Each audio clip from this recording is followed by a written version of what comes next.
تو زوجہ ہنس پڑی، کہنے لگی میں نام بھی کہوں تو مجھے کہنا تو پڑے گا ہی، کہنا تو میں نے ہے ہی، کیونکہ سامنے عمر فاروق ہیں، لہذا فرمایا کہہ دیتی ہوں میں نے دیا خزانے کو۔ حضرت عمر نے جمع کرا لیا۔ میں یہ کیا بات ہوئی، میرے گھر والے جو مرضی کریں، ان کا معیار زندگی جس طرح کا مرضی ہو۔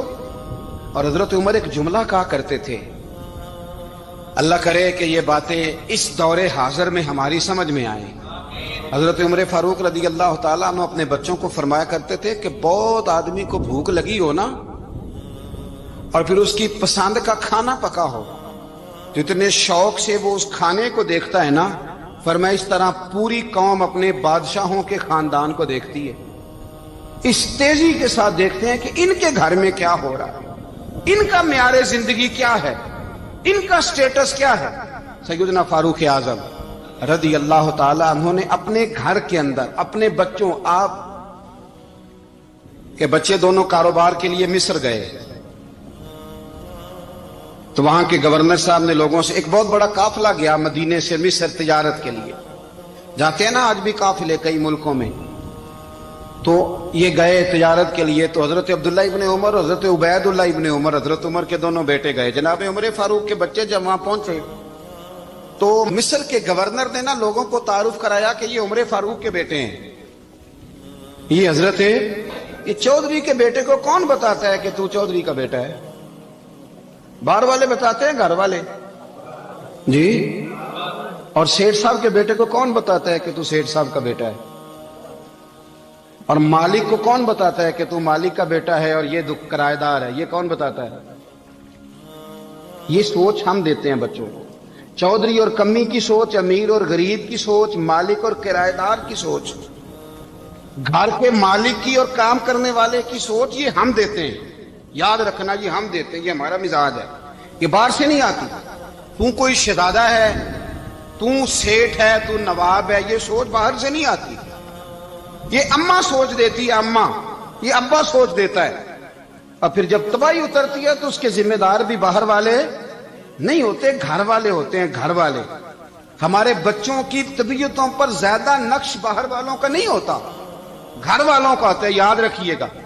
حضرت عمر فاروق رضی اللہ، بچے ہیں، شہزادے ہیں، وہ کاروبار کرنے گئے اور وہاں لوگوں نے بتایا گورنر صاحب نے کہ یہ فاروق اعظم کے بچے امیر المومنین کے۔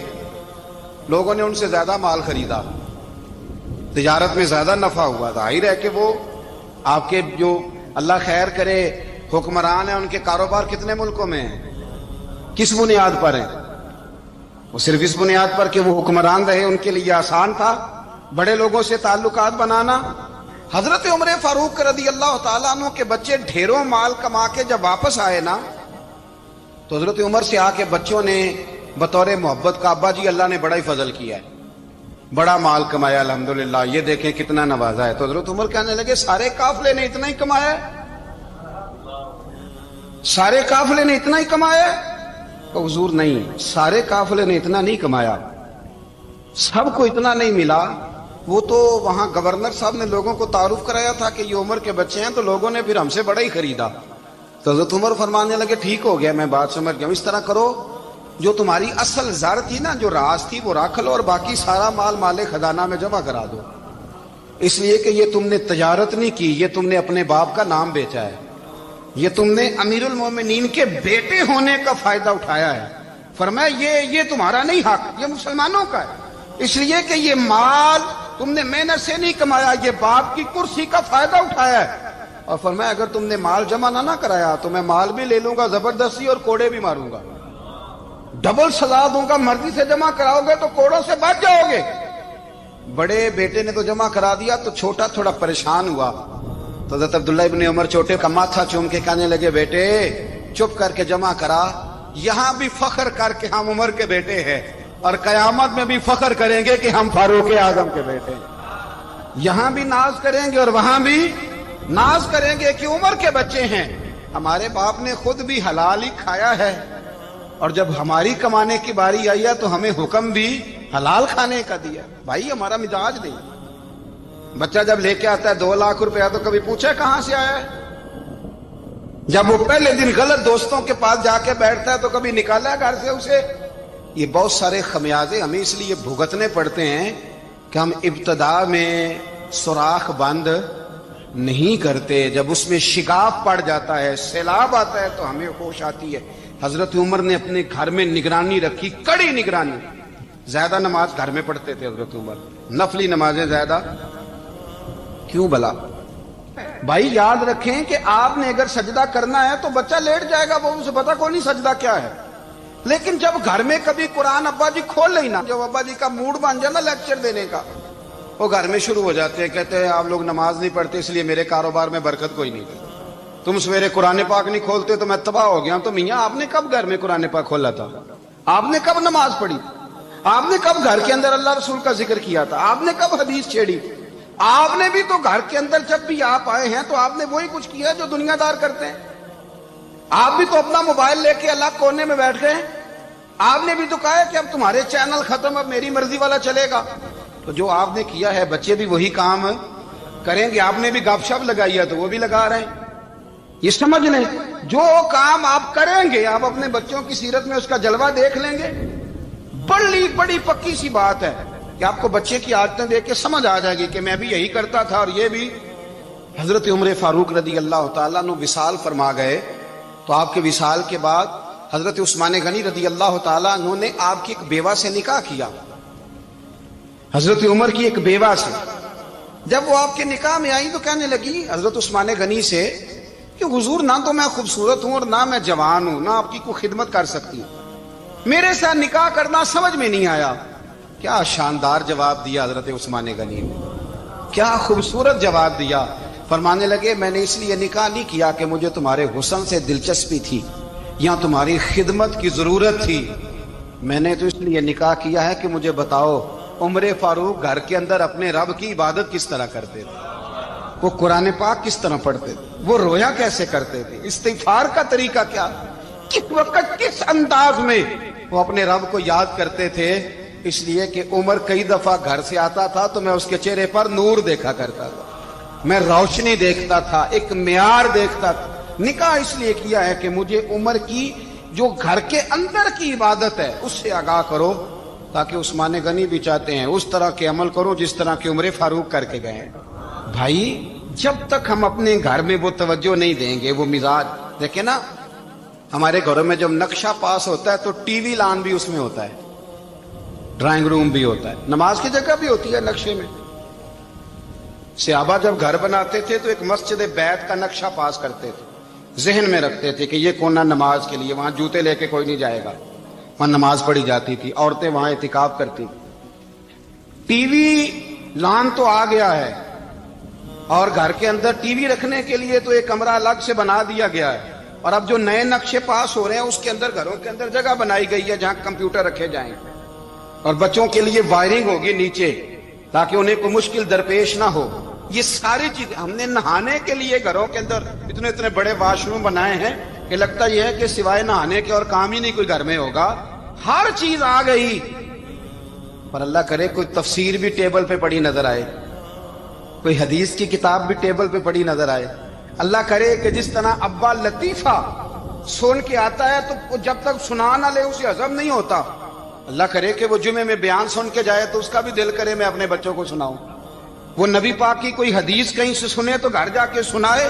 جب تک یہ معیار نہیں بنتا آپ کیسے توقع کرتے ہیں کہ گھر کے اندر اللہ کی رحمتیں نازل ہوں گی؟ آپ یہ کیسے توقع کرتے ہیں کہ گھر کے اندر وہ معیار اور وہ مزاج بنے گا؟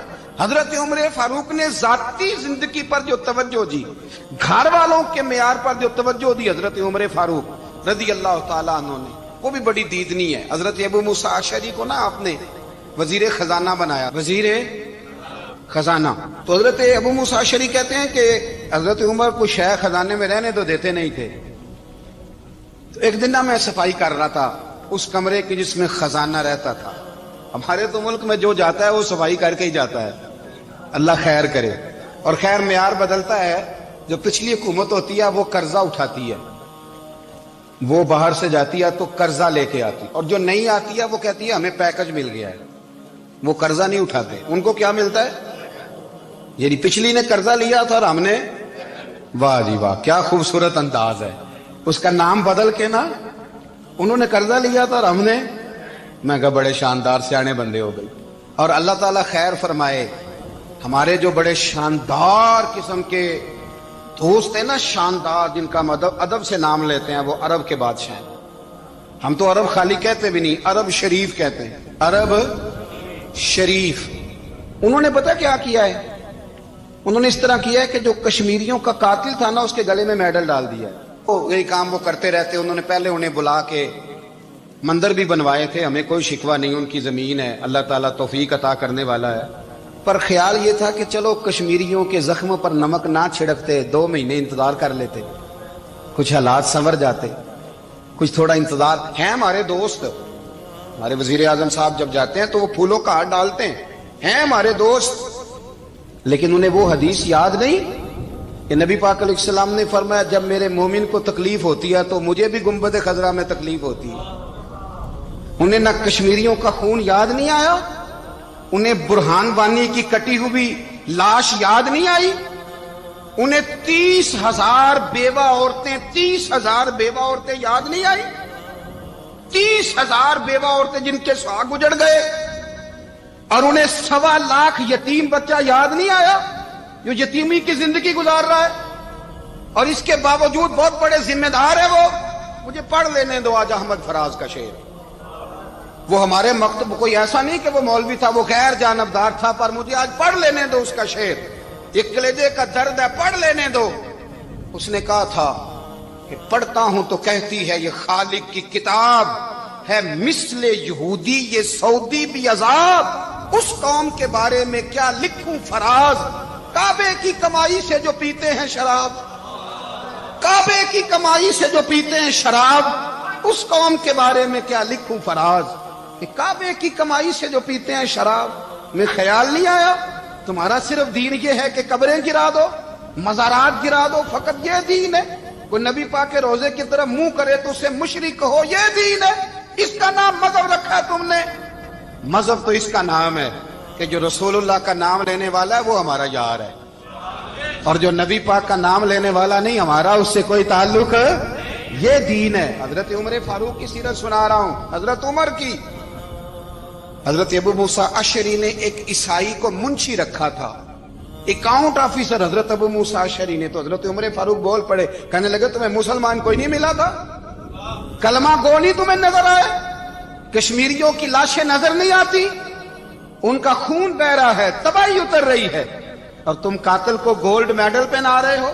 اور یاد رکھنا، جب مسلمانوں کی بچیاں روندی جاتی ہوں نا تو پھر اسلام امن کا درس نہیں دیتا، پھر اسلام جہاد کی بات کرتا ہے، پھر اسلام جہاد کی بات کرتا ہے، جہاد کی۔ وہ قومیں غیرت مند نہیں ہوتی کہ جن کے گھروں میں آگ لگی ہو اور وہ غیروں کو ہار پہناتی پھرے۔ اللہ کا کچھ خوف کرو، زندگی مختصر ہے، دبئی میں کتنے رہے اور کتنے چلے گئے، خدا را کچھ، خدا تم سے اچھے تو وہ نیو یارک کے رائٹر ہیں جو کم از کم اپنے کالموں میں کشمیر کی بات کرتے ہیں، تم سے اچھا برطانیہ کا وہ شخص ہے جو کم از کم BBC لندن پہ رپورٹ جاری کرتا ہے تو کہتا ہے کشمیر پہ ظلم ہو رہا ہے، تم سے تو وہ اچھے رہ گئے۔ تم نے بات کرنا تو دور کی بات، تم نے دشمنوں کے گلے میں ہار پہنانے شروع کر دیے۔ کل جب پوچھیں گے بلا کے تم کو اپنے سامنے، کیا جواب جرم دو گے تم خدا کے سامنے؟ بڑی تکلیف ہوئی، بڑی تکلیف ہوئی۔ وہ نا منصور حلاج کو پھانسی دی جا رہی تھی تو حضرت جنید بغدادی بھی آ کے دیکھنے لگے، تو منصور حلاج کہنے لگے بابا سارا زمانہ دیکھے پر تو نہ دیکھ، سارا زمانہ تماشا دیکھے انہیں تو پتا کوئی نہیں نا، تو نہ دیکھ۔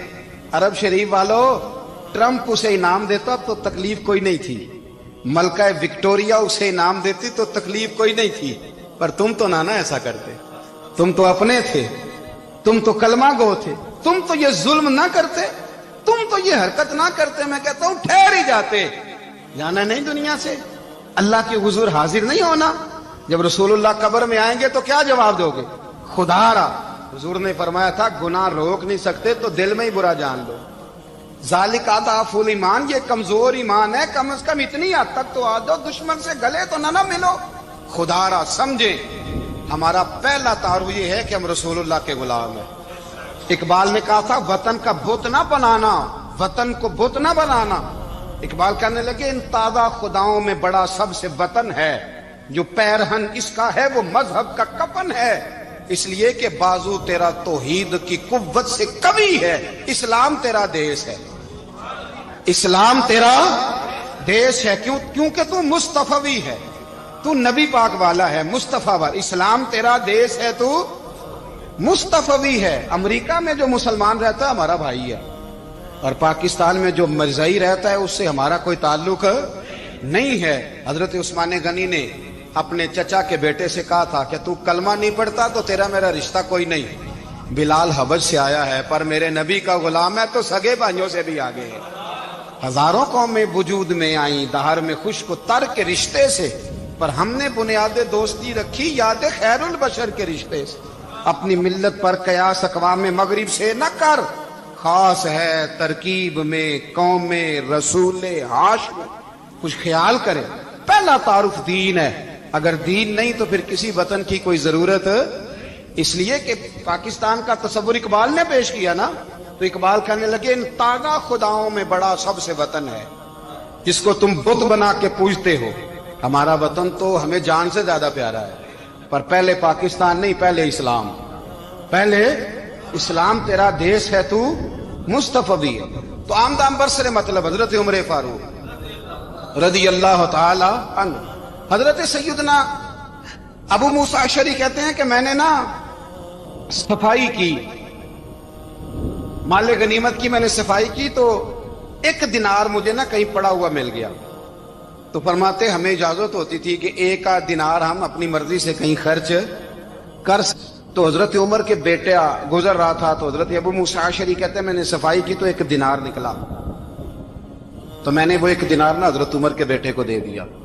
میں نے کہا لو بیٹا اپنے چچا کی طرف سے تحفہ۔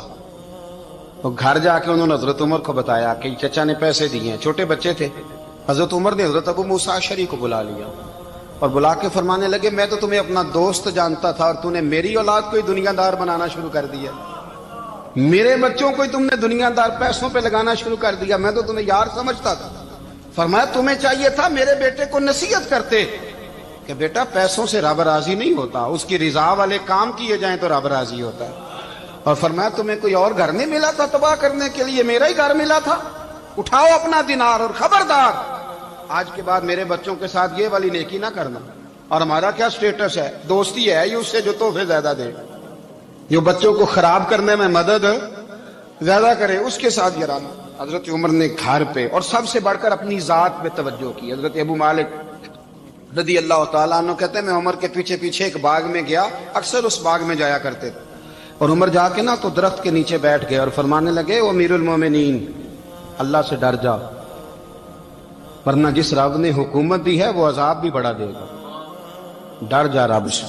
کبھی ساری زندگی حضرت عمر نے اپنا کوئی تعارف نہیں کرایا، کبھی نہیں۔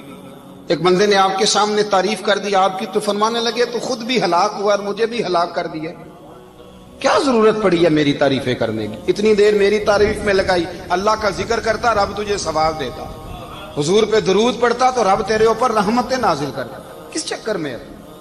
آج جتنا اچھی کوئی خوشامد کرے اتنی اچھی وزارت ملتی ہے، جتنی اچھی اس کو جو ہے وہ چاپلوسی کرنی آیا درجہ بھی اسے اتنا ہی اچھا ملتا ہے۔ حضرت عمر فاروق رضی اللہ تعالیٰ عنہ آپ کے بیٹے کہتے ہیں، صاحب فتوح الشام نے لکھا ہے، آپ کے صاحبزادے کہتے ہیں میں نکلا تو میرے ابا جی نا اپنی پشت پر مشکیزہ رکھ کے کنویں سے پانی بھر کے آ رہے، میں دوڑ کے آگے گیا، میں نے کہا ابا جی مجھے دے دے۔ فرمانے لگے بیٹا تیرا کیا خیال ہے، کوئی اور نہیں تھا مشکیزہ بھر کے لانے کے لیے، تیرا کیا خیال ہے؟ کہا ابا جی بڑے لوگ تھے پر آپ کیوں اٹھا رہے ہیں؟ فرمانے لگے نفس نا ذرا میرا بڑا ہو گیا تھا، اسے ذرا ذلیل کر رہا ہوں، ذرا اپنا محاسبہ کر رہا ہوں، یہ مجھے کہہ رہا تھا تو بڑی چیز ہے، تو میں نا ابھی مشکیزہ گھر رکھ کے آؤں گا، پھر تیری ماں نے مجھے کہا ہے کہ گھر میں لکڑیاں کوئی نہیں جلانے کے لیے، پھر میں جنگل سے لکڑیاں کاٹ کے لاؤں گا۔ اب میں امیر المومنین بن کے نا تو میرا نفس تھوڑا بڑا ہو گیا۔ اب یقین کریں ہمارا ہاضمہ خراب ہو جاتا ہے جب تک ہمارا تعارف صحیح نہ ہو، ہمارا تعارف ٹھیک نہ ہو، میں یہ ہوتا ہوں میں وہ ہوتا ہوں، چھوڑ مٹی دیں تے مٹی رہنا ہی، مٹی دیں تے مٹی دیں تے مٹی رہنا ہی، ایویں کادی بلے بلے اج مٹی دے اتے بندیا تے کل مٹی دے تھلے، مٹی دیں تے